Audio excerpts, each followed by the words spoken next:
Sigma, is-summit annwali tal-gaming f'Pajjiżna reġa' jattira numru kbir ta' barranin li huma involuti fl-istess settur bil-għani li jkomplu jkabbru networking tagħhom. Bekk Pajjiżna se jkompli jżomm postu fiċ-Ċentru tal-Gaming, kif spjega ċ-Chairman tal-kumpanija tal-Ron Drian & Co. tal-Itzhak Ron. Sigma continues to position Malta not only as a very good and effective way to regulate your online operations, but also as a jurisdiction where people can actually live.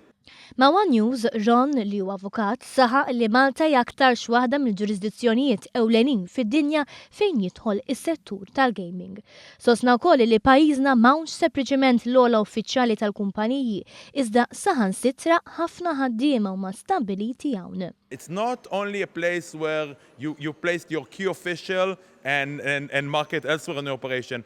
When I see here, and I had lots of meetings yesterday, I see full businesses with tens of people sitting here in Malta, either coming from Scandinavia or Maltese themselves, proud of what they do. Sansitra faħħar il-ħidma li tissir minn Gaming Malta li hija kommessa li tkompli issaħħaħ l-operat eżistenti fil-waqt li iktar kumpaniji jkunu mħajra jiġu Malta u jinvestu f'Pajjiżna. Gaming Malta was launched earlier this year, and it already has such a good emphasis on what's going on here in the gaming scene. And I hope that it will continue in the next few years.